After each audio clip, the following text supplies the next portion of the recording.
Tamad ako, pero gusto ko mabuhay. Kaya tara, samahan niyo ako sa 58. Kaya tara, samahan niyo ako sa 58 na pag-vlog ako kasama yung mga klase. Let's go!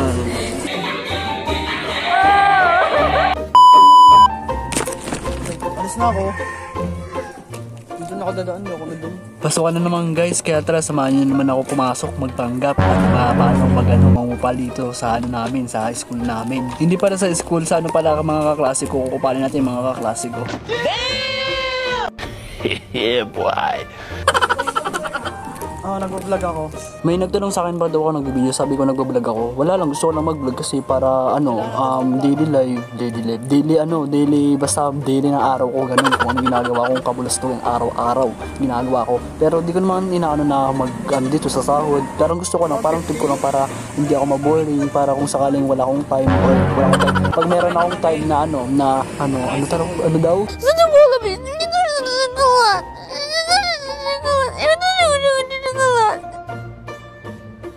Aray ko!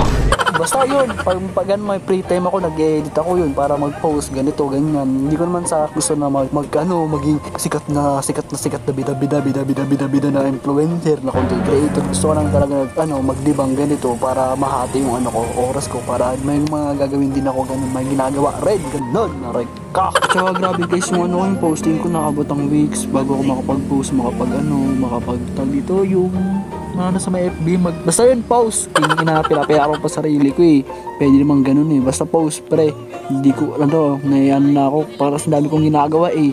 Nahahati. Kasi ginagawa ko, natutulog, kumakain. Tapos, pag na-trip, magbabasketball. Yun, pag nabigyan, iyak, tangina. Ayun, malipit sa sakit, nabigyan, kinaldag, aray ka. Pero lahat ng ngayon, syempre, kailangan yun eh. Improvements yun. Bawat sakit, bawat update, yan, kailangan yan, may improvements yan. Syempre, mabibigyan ka na ng alam mo na, kasi alam mo na kung ay ganito, ganyan, nandito na ako, kailangan ko ng ganito, ganyan, daw. Araw ba? Basta yun. So guys, balik tayo dito guys, nandito lang ako sa mga inasal. Basta dito mga inasar, dito kami kakain kasi nagugutom na mga kaklase ko. Kahit wala akong pera, kakain tayo, bumutang tayo sa kanila. May pera, may bahala ako din, kaya palag-palag yan. O dito nga guys, kita nyo naman na nakaupo na kami, nagchismis na kami kung anong chismis namin, kung sinong target namin. Basta yan, dalawa pa-eme lang yan pa-gentle, magkupal ka rin naman. Kupal rin yan sa school, sa room namin. Huwag kayong papaniwala na gentle mood yan, mga gentle dogs. Aray mo. Sinigang na yan? Sinigang na din. Sinigang na paksa. Giling naman waiter na to. Waiter!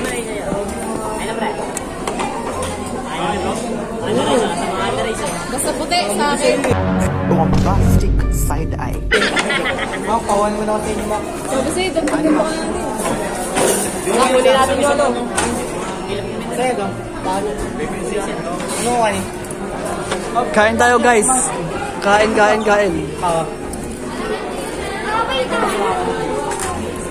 Kakain muna kami. Para tayo magbabarahan dito. Balasahin mo na. Pray muna tayo guys.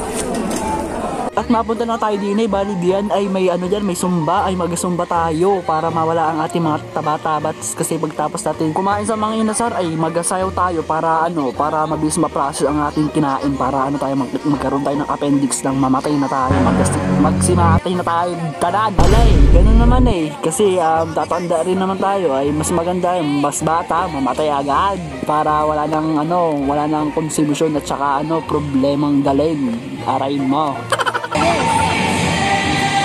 Magsisumba kami guys, magsisumba.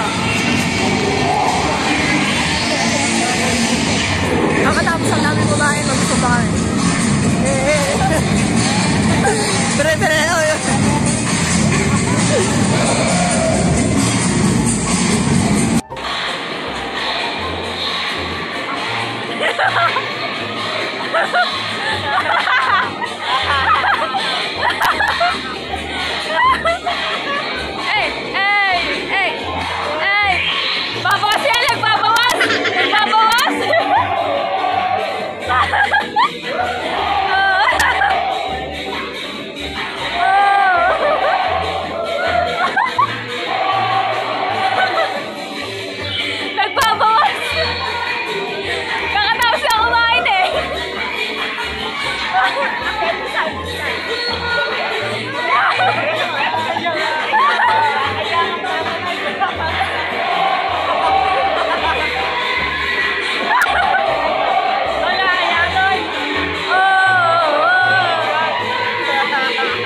Pagkatapos nga mag-zumba ay uwian na, grabe, pagod talaga. At saka di naman sumakit yung chan ko eh, sakto lang naman yun, hindi na sumakit. Parang tamang-tama lang yung pag-zumba, tapos ma-process yung kinain namin, goods na goods. Bala nga niisip na namin ay uuwi na kami, ayan, nagkakanya-kanya na kami. Kanyang-kanyang destination kung saan ba uuwi, kung makakauwi na ba, kung kahit wag na umuwi, doon na lang mamatay sa may daanan, hold upin, o kaya isalvage, lagi sa sako, tapos isemento, itapon sa ilog para flood control ang ganap, ang atake.